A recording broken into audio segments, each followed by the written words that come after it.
Good morning. It is Saturday, October 10th, 2020.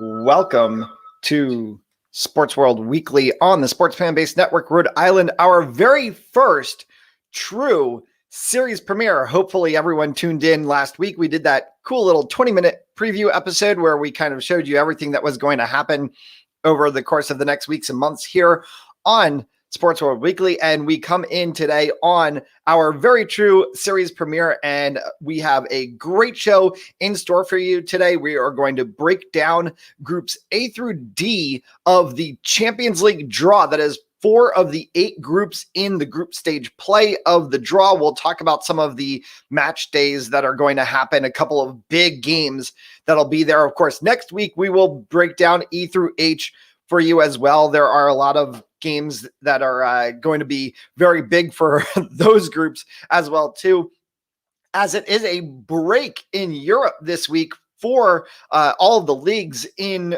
relation to a FIFA International Play Day. So there have been some international friendlies that have gone on in advance of just preparing for the Olympics in Tokyo next year and everything. So there are no Premier League games, no Serie A games, no La Liga games this week, just a week off and all that. However, if you were up this morning, the FAWSL, that is the Women's Premier League in England, a brilliant and brutal match between Tottenham and Manchester United this morning. That game kicked off around 7 o'clock Eastern time here in the US. And that game also featured 3 American players, Alex Morgan, who currently plays for Tottenham, Kristen Press, and Tobin Heath as well, who are playing for Manchester United, who of course made news in the fact that when their jerseys went on sale by Manchester United,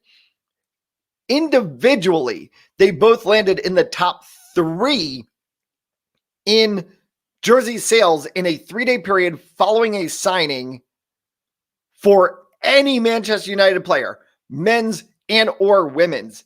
So we've got a great show for you in store. We are going to get things started with breaking down what has just finished the FA Nurburgring Grand Prix, the Aramco Eiffel Grand Prix that just finished qualifying. So we'll break that down. This is Sports World Weekly on the Sports Fan Base Network, Rhode Island.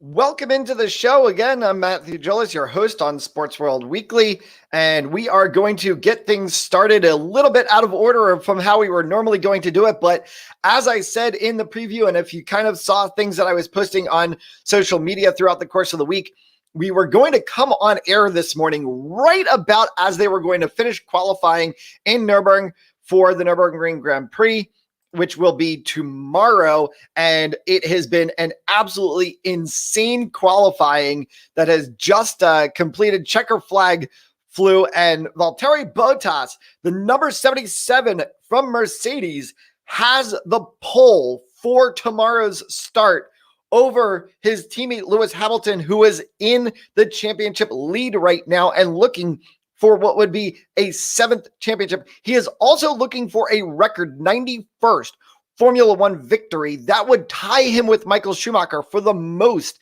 in Formula One history. And if you think that Mercedes is an insane team and you've watched how they go against each other, Bottas and Hamilton both, this just shows you how insane there potentially is between not just Mercedes, but also Red Bull as well too. Max Verstappen, the number 33 car from Red Bull, who has been 1, 2, 3 at some point all throughout the season with these guys, Here's their final times. Valtteri Bottas has the pole, 125.269. Lewis Hamilton will go off in second, 125.525. Max Verstappen in third, 125.562. They are separated, Bottas and Hamilton, by 0.3 of a second. Hamilton and Verstappen by 4/100ths of a second. It drops off there a little bit, though, to the Ferrari of Charles Leclerc. He will be in fourth. Alex Albon, Max Verstappen's teammate at Red Bull, will go off in fifth. Daniel Ricciardo, Esteban Ocon, Lando Norris, Sergio Perez, Carlos Sainz round out the top 10. Sebastian Vettel continues his struggles as he goes off in 11th. He was eliminated in Q2. He will go off in 11th. Pierre Gasly in 12th. Danny Kvyat in 13th. Antonio Giovinazzi, who got out of Q1 for the first time in 2020, cannot find the speed. He goes off in 14th. Kevin Magnussen, Roman Grosjean, George Russell, who pulling into the pits after getting eliminated in Q1 said not good enough. I'm not sure if he was talking about his lap himself and or he was just talking about the issues for the Williams team, because his Williams teammate, Nicholas Latifi, will start right behind him in 18th, Kimi Räikkönen in 19th. And then the breaking news of the day is that Nico Hulkenberg will race the number 27 for Racing Point, and we will get into that in just a moment. Some issues this morning with Lance Stroll. He was not able to make the start for qualifying. He did not make the FP3 this morning as well, and that was when things start to trickle around the paddock area that there was potentially an issue for Racing Point. We have not gotten any firm details on it. We're trying to figure that out at the moment. Hopefully we can get something of a statement from Racing Point on the situation regarding Lance Stroll, but he is out of the number 27 car for tomorrow's race. Nico Hulkenberg was able to get to the track and get in play in time. The one difference of why he was able to easily jump into the car, even though he had not gone through a practice session, is because in F1, qualifying is actually still considered a practice session. So the rules in the FIA are that you have to complete a practice session to be able to run the race. Because the qualifying is considered a practice session, Hulkenberg was able to jump into the car simply for qualifying. He has driven that Racing Point car already once this year. He took over for Sergio Perez, Checo, when Perez got diagnosed with COVID earlier in the year. That turned out to be not much of an issue, as Perez only missed one race. So he has been actually in the Racing Point car. A little bit of differences, though, as they are into that last third of the season. Party mode off on the engines, and a few upgrades have been made to the cars. So it's going to handle a little bit differently for Hulkenberg than the 55 that he drove earlier, the 11 that he drove earlier in this season. But what a surprising Q3 in Germany this morning. Bottas, Hamilton, Verstappen literally separated by 0.3 of a second between all three of those cars, a second back to Charles Leclerc in fourth. So watch the start tomorrow. If somebody spins their tires, it's going to be a very interesting situation. But crazy morning as we come on air. But as I said, we're going to break into Champions League, and the group stage play just about to get underway in a couple of weeks. And the Group of Death award for this year, I think, has to go to Group 1. Title holders Bayern Munich in Group 1. They have Atletico Madrid as also in their group, but you have to look out for RB Salzburg and Lokomotiv Moscow.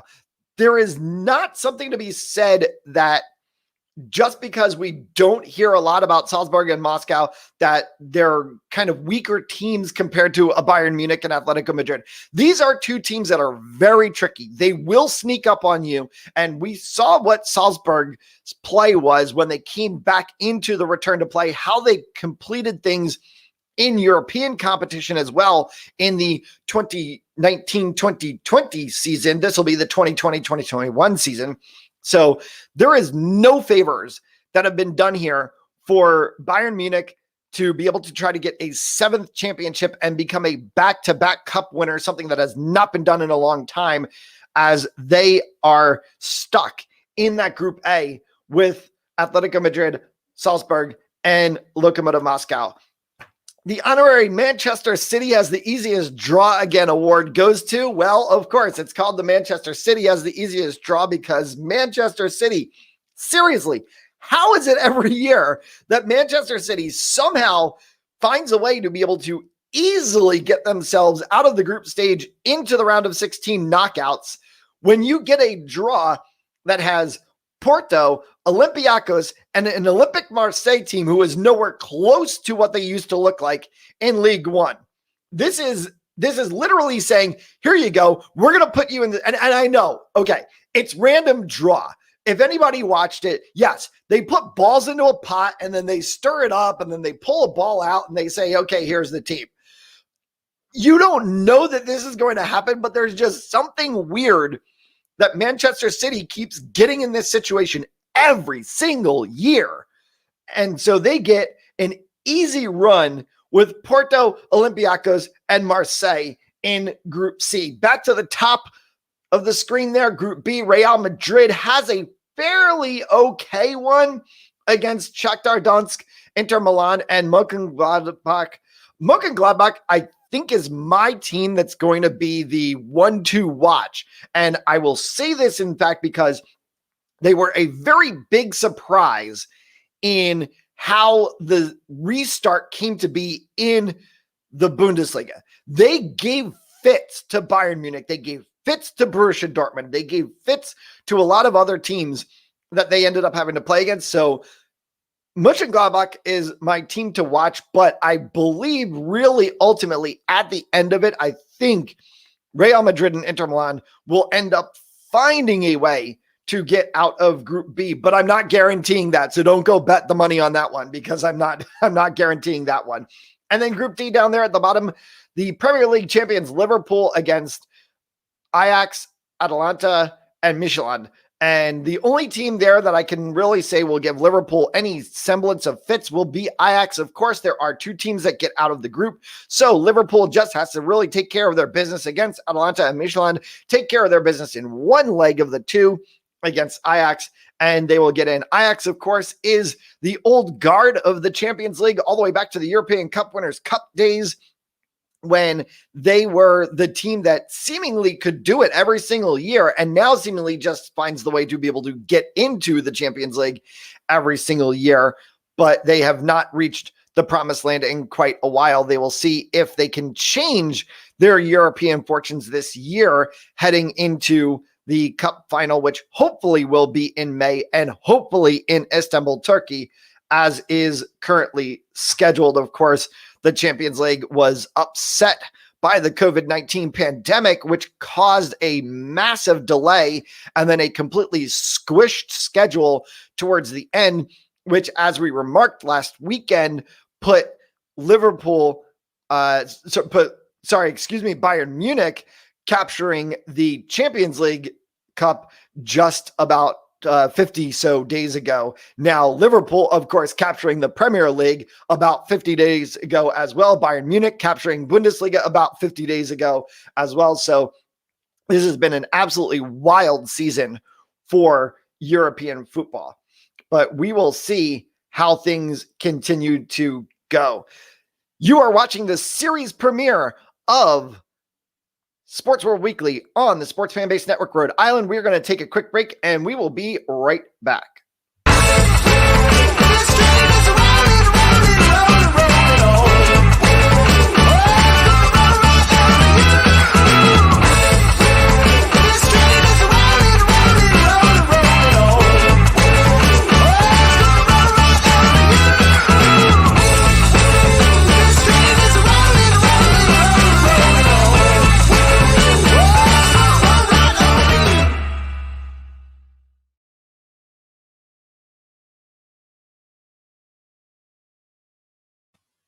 And welcome back to Sports World Weekly on the Sports Fan-Based Network, Rhode Island. Matt Gillis with you here in the studios this morning as we are breaking down the Champions League play. And you can catch Sports World Weekly every Saturday at 10 a.m.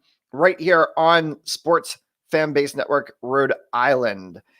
We are breaking down the Champions League and the group stage play that is going on. Just broke down all of the groups and what we think about the group matchups. And we'll take a look at some of the key matches in the group stage for groups A through D. Bayern's going to start their title defense on match day 2. That'll be away to Lokomotiv Moscow. Lokomotiv Moscow, as I mentioned, one of the teams that I think could potentially be a sneaky team in that group A for Bayern Munich and Atletico Madrid, who are considered to be the two favorites. Mönchengladbach, who was a surprise in the Bundesliga restart, as I mentioned, is going to probably prove fits for Real Madrid. Real Madrid, obviously a team that's in a bit of shakes right now. If you've been following how the La Liga season has been going, not exactly the way that any of us thought the season was going to start off, especially with all of the absolute, I don't even have an adjective to describe Barcelona anymore. And I know that I'm going to get like absolutely throttled on social media by Barca fans. And hey, I'm a Barca fan myself, so I can take the heat for saying this.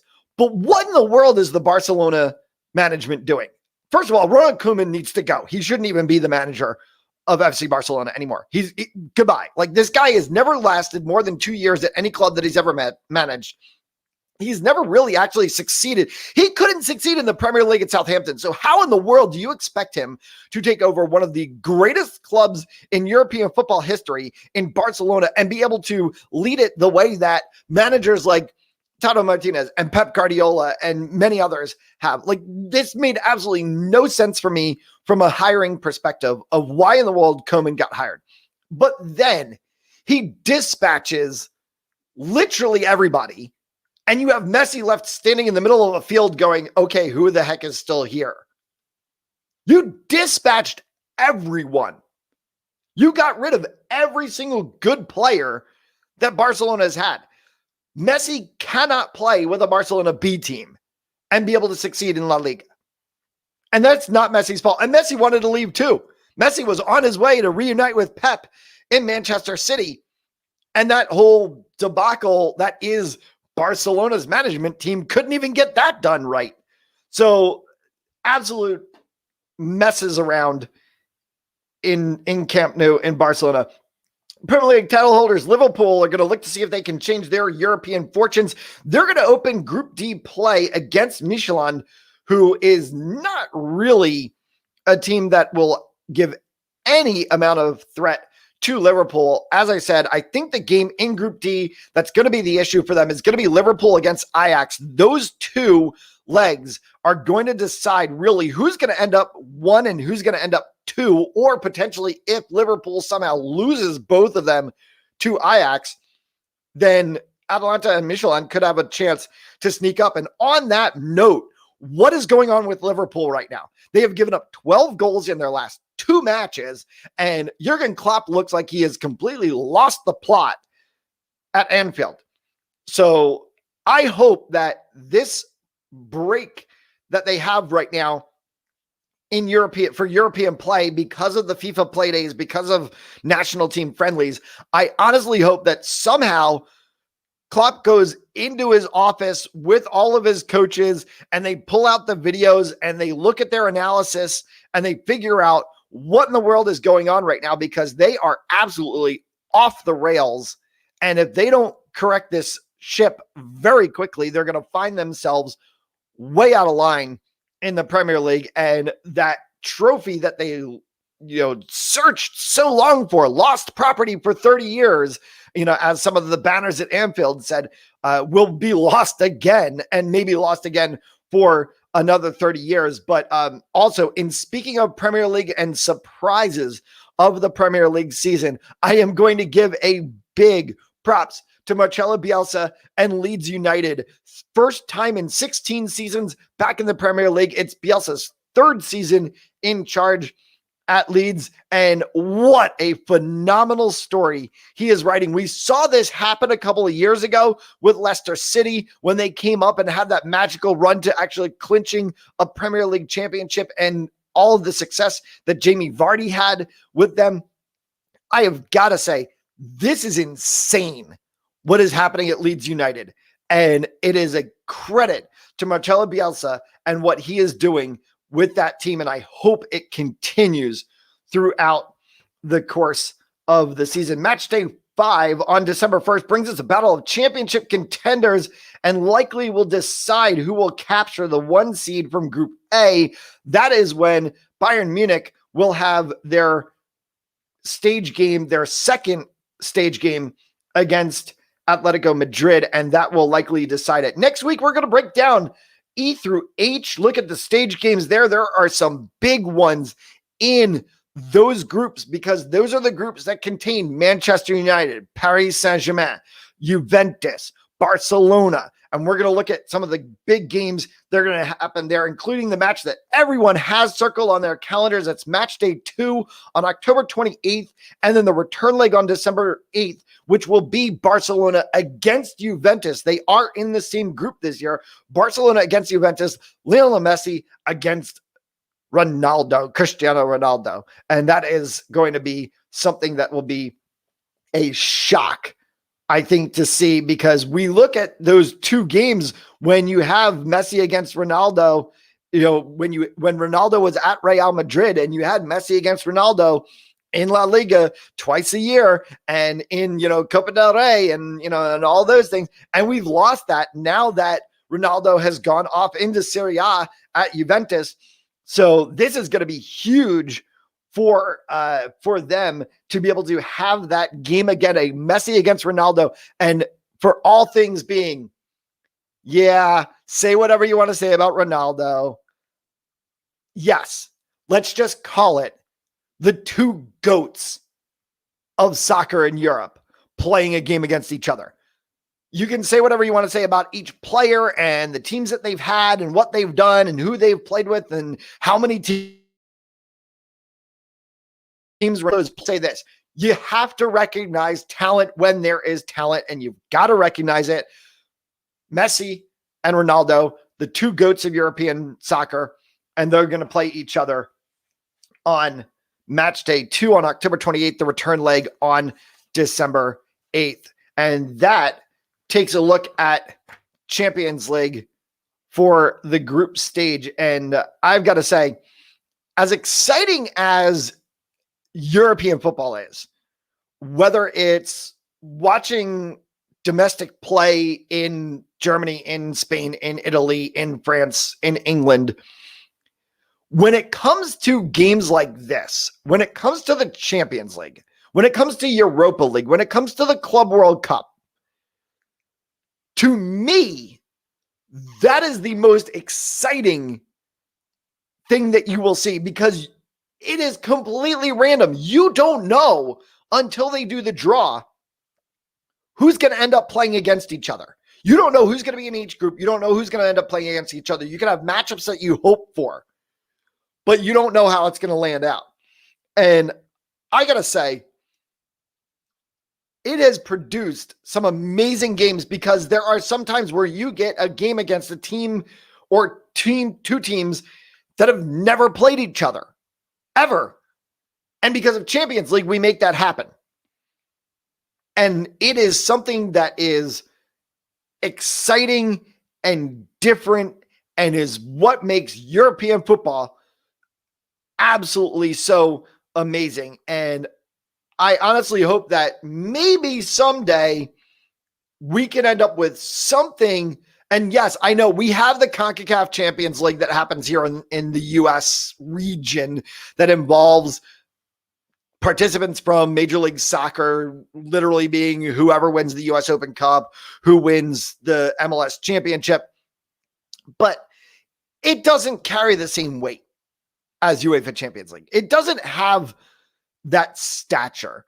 And I would love to eventually see something like that really get itself to grow here in the US. But That's not going to happen. I mean, a global Champions League, and you can talk about the ICC, that International Champions Cup tournament thing that we have, and we're not there. It's not close to what I'm talking about. What I'm talking about is a legitimate global Champions League. And the only way that we're going to actually end up getting that is if, as a nation, the United States and Canada, and pretty much, for that being said, the CONCACAF region, which is the North America, South America, Caribbean continental region, finally gets its head screwed on straight and joins the rest of the world in aligning the schedule with the FIFA schedule. And we play our season, as in the MLS, when all of the rest of the leagues play their seasons as well. We don't play off. And people are going to say, well, but you can't play games in Minnesota in December. You can't play games in Salt Lake City in December. You can't play games here. You can't play games there. And it's crazy, because if you think about it, they play games in England in December. The Premier League plays on Christmas Day. It snows in London. It snowed in the middle of games in Germany. It snows in Russia. And it snows a ton in Russia, by the way. And all of these teams play through this. And they don't have domed stadiums. They don't have heated seats. They don't have crazy, retractable roofs or anything like that. They play through this. So if the rest of the world can be on a schedule that makes sense, why can't we here in the US? Why can the MLS not get itself aligned with the rest of the world? And people will then try to say, oh, but it'll be television, people won't watch the MLS games if it's the same time as the Premier League games. Not the same time, because we're off on the time difference too. So think about it in that respect. You can still have Manchester United against Tottenham at 8 o'clock in the morning, and then be able to have New England Revolution against New York Red Bulls at 3 o'clock in the afternoon. There's no conflict between the two. And sure, MLS in its current iteration, where it currently sits on the schedule, definitely does fill a quote-unquote void.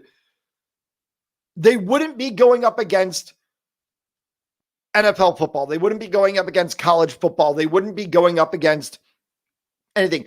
But the MLS goes up against Major League Baseball.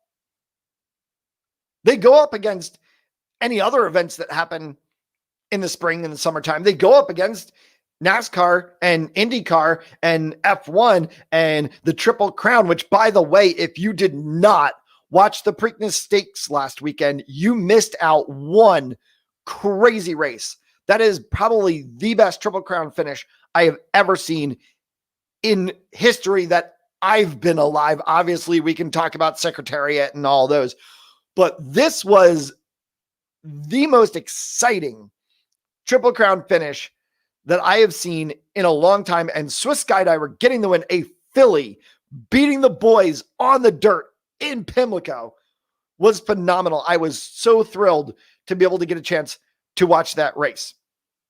But MLS, get your head in gear. Let's get on the line with the rest of the FIFA world. We're going to take a quick break. You're watching Sports World Weekly on the Sports Fan Base Network, Rhode Island.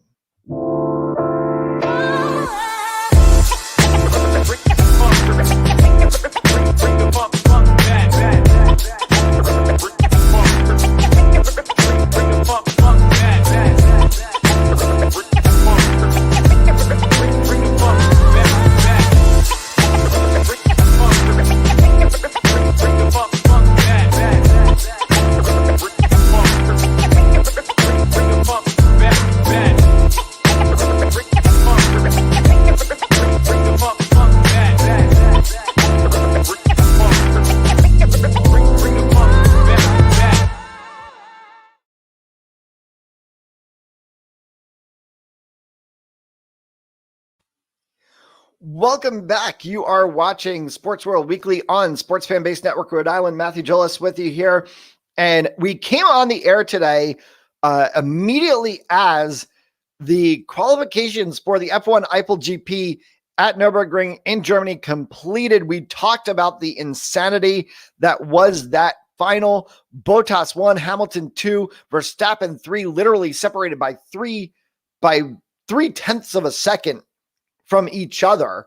Bottas and Hamilton separated by 4/100ths of a second. An absolutely insane checker flag finish to Q3 this morning as they get set for the race tomorrow. That race will kick off. I believe it is an early start time tomorrow. I think they go off. I think it is green lights at 8 a.m. tomorrow, which is about an hour earlier than we usually see the European races. Check the ticker below as it's scrolling by there. F1 Aramco Eifel Grand Prix, Sunday, 8 a.m. ESPN. And some breaking news this morning as we came on air regarding Racing Point and Lance Stroll. Stroll did not show up for FP3 this morning, which was the free practice 3. That is the final of 3 practice sessions. This also would have been the first practice session, though, this weekend that the teams would have actually been able to get on the track in conditions that were favorable to being able to drive. FP1 and FP2 yesterday were actually scrubbed out due to intense rain in the Nurburgring region of Germany that made the track basically undrivable.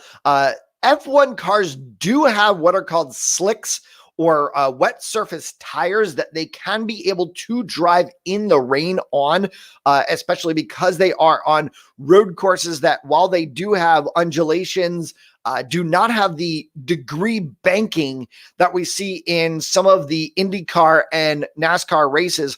It is always a road course race, whether it is on a ring track, like what we see in Germany here, or on the street courses that we see in a lot of other races. So they do have those wet surface tires, those slick tires, but the FIA just determined, the race stewards determined that the rain was a little too much, and that it was a safety concern to visibility for the drivers. Therefore, they scrubbed FP1 and FP2 yesterday. So FP3 this morning, ahead of qualifying, was the only practice session that was available. Lance Stroll did not show up for FP3. Racing Point then determined that he was unwell and unable to race. They were able to get in contact with Nico Hulkenberg.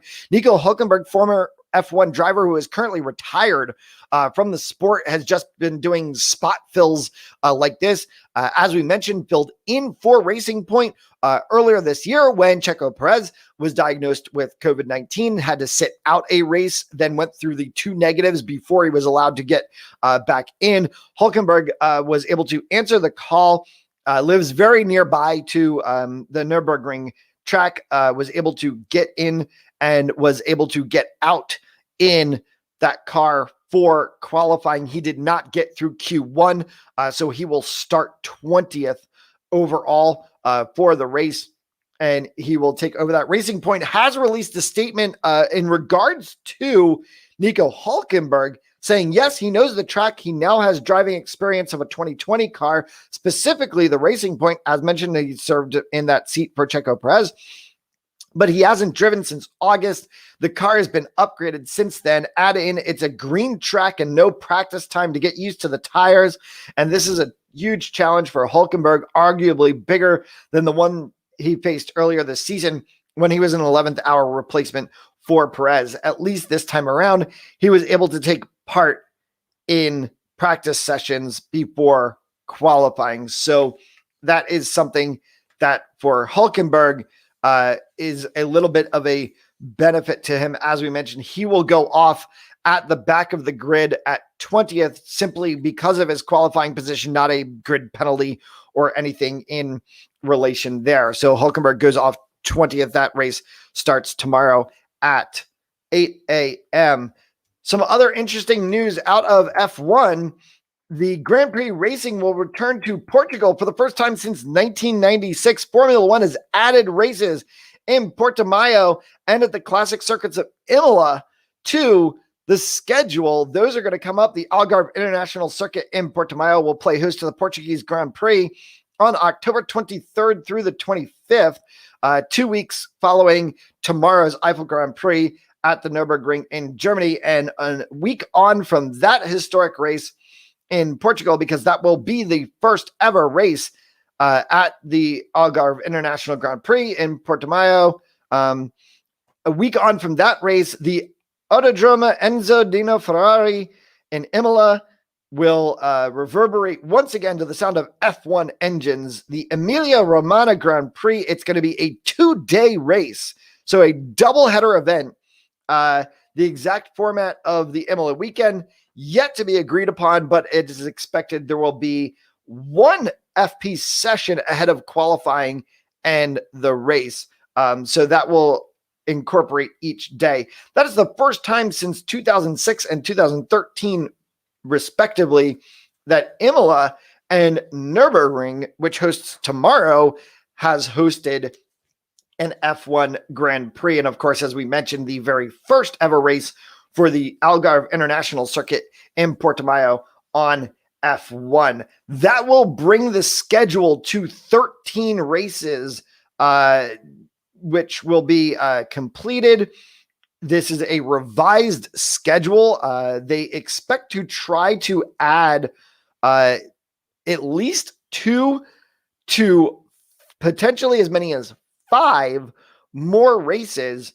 They're going to stretch the season a little bit. So the expectations is that we will be in Dubai for the traditional finish of the season, either Dubai or Abu Dhabi for the traditional finish of the season in mid-December. Final details of the calendar will be out in the upcoming weeks, but it is ongoing developments as COVID-19 pandemic is still an issue. They have to work around local restrictions, the importance of keeping communities and personnel safe. FIA has said there is no way under any circumstances, even though there are technically 3 months left in the season, that they will be going to Brazil, the United States, Mexico, or Canada this year. So no F1 races in Texas this year, or in Indianapolis potentially, which has already hosted the Indy 500 and 2 Indy Harvest GP races, and also a NASCAR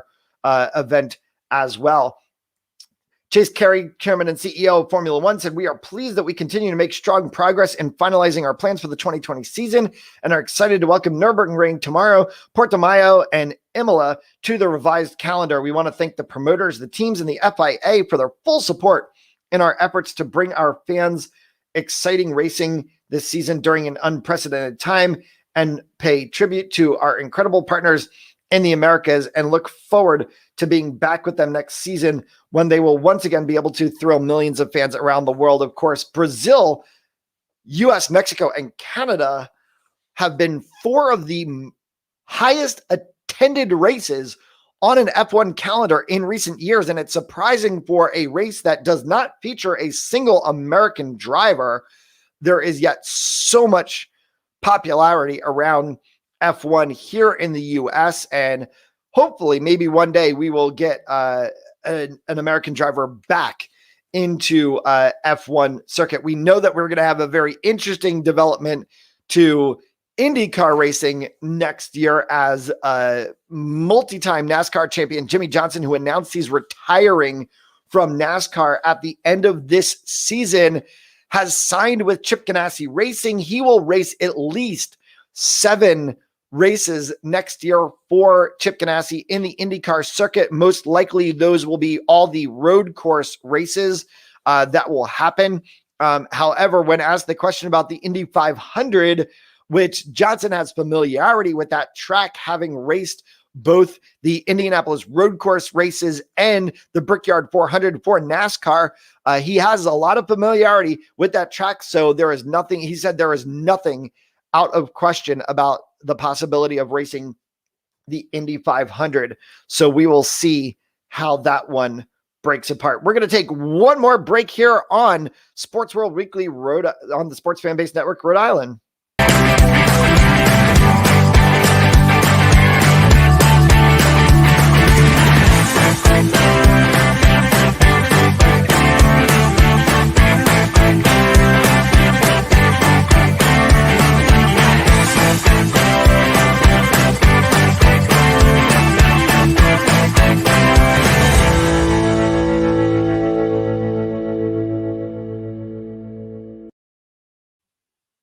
Welcome back once again to Sports World Weekly on Sports Fan Base Network Rhode Island. Matthew Gillis with you here. We have taken you through the UEFA Champions League and broken down groups A through D. We will break down groups E through H next week, which feature Manchester United and Paris Saint-Germain, also Juventus and Barcelona. So a lot of really great matchups that are going to come across in there. Got you updated on the breaking news regarding F1 and the Eiffel GP. Lance Stroll from Racing Point out for tomorrow's race. He is ill. That is all the report that we have gotten so far from Racing Point. If anything further comes out over the course of the day, we will update you on that. Follow us on all of SFBNRI's social medias, whether it is Facebook, Twitter, or Instagram. We will constantly be making sure that we push all of the updates for breaking news going on and give you an update on how the F1 schedule looks going forward after tomorrow's race from Nurburgring. They go to Portugal for Portimao and then to Imola in Italy. Sports World Weekly is available on Sports Fan Base Network Rhode Island each and every Saturday. We will come on air to you at 10 a.m., a 1-hour show from 10 to 11, get you updated on all of the amazing events that have happened over in Europe in the night beyond, and then get you set for the day here in the U.S. as well, because we cannot forget how amazing the sports world here is in the United States. I want to take a moment just to pause and remember a legend of baseball that we lost just the other night, as we all found out the news yesterday officially.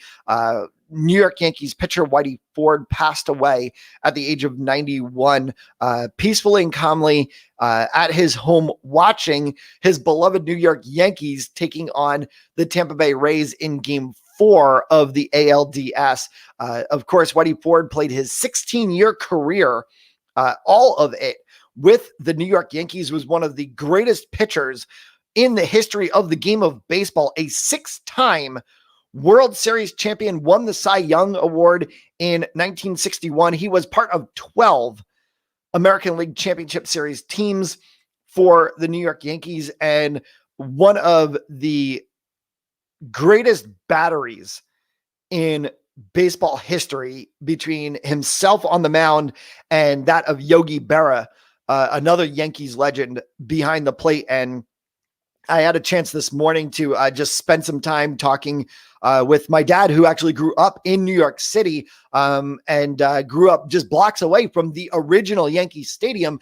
And he talked about how impressive it was to just be able to be alive and around in that time of getting to be able to see Whitey Ford play, getting to see him pitch as he sat out in the bleachers in the original Yankee Stadium. And then, of course, all of the remarks that are coming out from around the baseball writers community about just Whitey Ford, the kind of gentleman that he was, how he stayed involved in the sport going throughout the years, and players that he helped develop and bring into the game, and some even amazing things. He was down in Florida with the Yankees, and he was asked to go check out a pitcher, go have a catch with this pitcher that the Yankees were looking at. And he, went out, had a catch with this pitcher, comes back in, and at that time, the Steinbrenners, George Steinbrenner still alive at this point, and Steinbrenner and Brian Cashman and many others in the Yankees organization look at him and say, well, what do you think? And he says, I have to go ice my hand. He had never had a pitcher throw heat like that before. And the pitcher that he was talking about was Mariano Rivera, who then ends up going on to being one of the best closers, not just in Yankees history, but in the history of baseball as well, too. So an absolutely just amazing man. And we lost a legend of baseball, a legend of sports, and a legend of society the other night, as Whitey Ford passed away at the age of 91. Chaos is probably the word you can use to describe the NFL this weekend. Multiple games this weekend shifted around. Bills versus Titans will now be on Tuesday night. That game will take place for the first time that the NFL has had a game on Tuesday night since 2010. And so there will be a Tuesday night game, Bills versus Titans. The Patriots game this weekend has been shifted as well. The Patriots now playing back-to-back on Monday nights. That game, or Monday afternoon this week around. Patriots will now play the Broncos. That game has been moved to Monday at 5 p.m. That game will be on ESPN. That is due to the extra positive test. We already knew about the one with Cam Newton. However, now cornerback Stephon Gilmore has also tested positive, as long as there was also a Patriots staff member who has tested positive as well too. So the Patriots have 3 positive tests. We are still waiting to find out if we get the PCR negative ×2 tests for Cam Newton. If that is the case, there is possibility Cam Newton still could be considered active for Monday night's game. Otherwise, Jarrett Stidham will get the full start at quarterback for the Patriots after what a lot of people said was a bit of a debacle of Brian Hoyer. The Patriots again had a quasi botched up week regarding practice. So we're not sure exactly how even that's going to look with things next week or Monday night per se. So we'll see how that goes. Next week's schedule completely all off the rails already.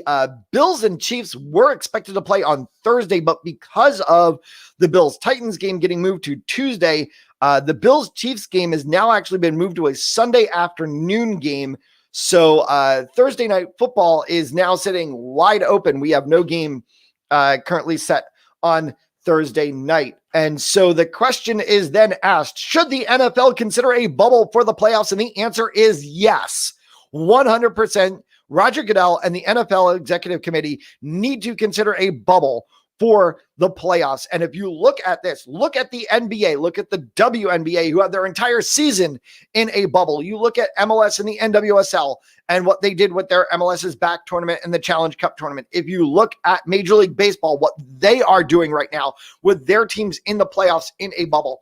And if you look at the NHL and what they did in Toronto and Edmonton, the absolute answer is yes. Put the AFC in one place, put the NFC in one place, split it if you have to. Look at Major League Baseball right now on the NHL. You can split it and then bring it all together. But absolutely, I think that the playoffs for the NFL need to be in a bubble. How that works out is something to be said and figured out, obviously, by the higher ups. I think you could possibly look at whether or not the wild card games and then maybe say perhaps the division round games get held at team sites. And then you bring everybody into a bubble for the AFC, NFC championship games and then the Super Bowl. There's a lot of things that can be thrown up on the board, a lot of ideas how that can all be handled. They have started talking about whether or not there is a potential desire to bubble teams for the college football playoffs instead of having the 2 semifinal games be at separate bowl sites, have them potentially be at the site of the national championship game, and then see if they can just pull off semifinal 1, semifinal 2, on a Saturday, Sunday per se, and then pull off the championship game in the following week, and then just keep the players all there. So we will see a lot of things that have to be worked out for the NFL there. College football, big games today. 19th ranked Virginia Tech going up against number 9 UNC, and then number 13 Auburn against Arkansas, and then the triple whammy of games tonight. Number 5 Notre Dame in the battle royale that is always anytime, and this time it matters even more because it is an ACC game. The battle royale between Notre Dame and the Florida State Seminoles. Some great games in the history of that rivalry between those two squads, and this time it has a little bit more on the line as it counts for a conference victory. Number 2, Alabama. We are talking about this one because it is just Alabama and because they are ranked 2nd right now, but they are in an SEC battle against Ole Miss, and we'll see if Mississippi has anything to do. Of course, Lane Kiffin, who used to be an assistant coach at Alabama, now the head ball coach there. So we'll see how that game goes out to play. And then the game that I think everyone has circled right now is number 1 Clemson against number 7 Miami. Is Miami really that good? Are they really truly worthy of that number 7 ranking? We'll see what they can do against Trevor Lawrence and the Clemson Tigers. That is the triple whammy of games that all kick off at 7:30. Hey, let's talk about the MLB playoffs for a second and the Tampa Bay Rays. What a surprise they have been, and the way that they got through things, and what a battle last night against the New York Yankees. Tampa Bay on to the American League Championship Series. They will take on the Houston Astros, the team that nobody thought was going to even make the playoffs, let alone be in the ALCS, of course, because they were embroiled in all of the controversy surrounding the video and signs and banging on drums and trash cans and all sorts of stuff in the dugout for sign stealing signals. An absolute crazy thing, but hey, we here we are, here we are as 2020, and it's Tampa and the Houston Astros in the ALCS. Of course, on the flip side, in the NLCS, you've got the Los Angeles Dodgers and the upstart Atlanta Braves. And this is one thing to be said: don't sleep on the Braves, please. I think there's a possibility that the Dodgers might not walk this one through. I'm not going to make my pick yet on this one, so follow Twitter, Instagram, Facebook to see what goes on there. You can follow all of us on SFBN Rhode Island's Facebook pages. Go to facebook.com/SFBNRI. You can also follow us on Twitter at SFBN_RI and also on Instagram as well too. You can follow me and everything that I'm up to and everything going on for Sports World Weekly on Twitter as well at Matt Jolis, MattJolles. I'm also on Instagram as well at MattJolles as well at Matt Jolis. So follow me on Instagram and Twitter and see where I am and what's going on and what's coming up on Sports World Weekly next week. So that is our show for week 1, the series premiere of Sports World Weekly. Thank you so much to everyone who has tuned in today on Facebook, on YouTube, on Twitch, on Twitter, on Periscope, on whatever network you've been on and the way you've been able to stream us. All of our shows will be available on those platforms on demand. If you didn't get a chance to catch the show today, we hope that you can catch it later if you haven't been able to see all of it. And we will also have all of the audio from these shows as well available on demand as too. You can be able to get those on Anchor, Spotify, Google Podcasts, Pocket Casts, Apple Podcasts, Alexa, Google devices, wherever you can basically get a podcast. Just search for Sports World Weekly and you can get the audio for each and every show as well. When we come on air next week, we will go through the second half of the Champions League draw. We will talk about the games of the week in Europe in soccer, as it will not be an international break day. So we will have Premier League, Serie A, La Liga games to go on. We will get you set for the Portimao Grand Prix in Algarve region of Portugal. And we will also find out what is going on with the NFL. Are we in the midst of seeing a pandemic break apart the NFL season, or is this just a blip that occurred over the last 2 weeks and things are going to go on from there? We will see how that all breaks down, and then we will get you set, of course, always for the week ahead in sports. An absolute amazing day of games ahead in college football. There is an amazing day of games ahead in the NFL tomorrow. And don't forget, I almost forgot this one. There's another NBA game to go.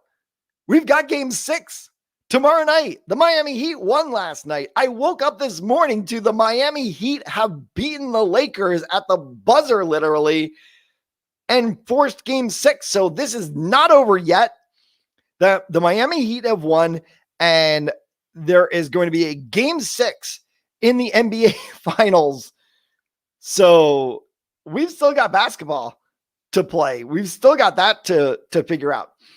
Don't forget to tune in to Sports Fan Base Network Rhode Island every single day. We pretty much have a show every single day right now. Monday kicks it off with Play Like a Girl. And of course, it was a privilege and a pleasure to be on Titletown Throwdown this past Thursday, just a couple of days ago, with Nick LeBlanc, as we got a chance to talk about the NHL draft, the Boston Bruins, where we thought everything was going to go with that, and looking ahead at the Patriots game for this weekend and the NFL games of the week. Thank you so much to Nick and everyone at Titletown Throwdown for letting me get to be a part of that show. Of course, there's also Roadie Sports Show and MMA Complete. And we also have, of course, always the Ocean State Athlete Spotlight. And we break outside of sports every so once in a while for Political Goat. Felix, great show, man. Love it. Absolutely love it. It's so much fun to be able to see something other than sports. We eat, sleep, breathe, and live sports through all of the hours of our life. So 23 hours of the day, I'm doing sports, and 1 hour of the day, I get a chance to sit down and listen to some politics. What's going on down in Florida? Tune into the Tom Gronkowski show. And then, of course, the Yankees are out now. So I'm excited to see what Evil Empire has to say this week about the beloved Yankees. They are not going to the ALCS, and it is yet another year without that elusive, and we can, I think, add that word elusive now into the Yankees, and that's a bit of a shocking thing to say, that elusive World Series championship that the Yankees are trying to get. So we'll see how that all comes to play. Thank you so much for tuning in. We will see you all right back here on next Saturday at 10 a.m. You've been listening to Sports World Weekly on the Sports Fan Base Network, Rhode Island. I'm Matthew Gillis. Stay safe, wear your mask, wash your hands, socially distance. We'll get through this together. We'll all be in a stadium together very soon. For all of us here at SFBN Rhode Island, everybody here at Sports World Weekly, have a great weekend. See ya.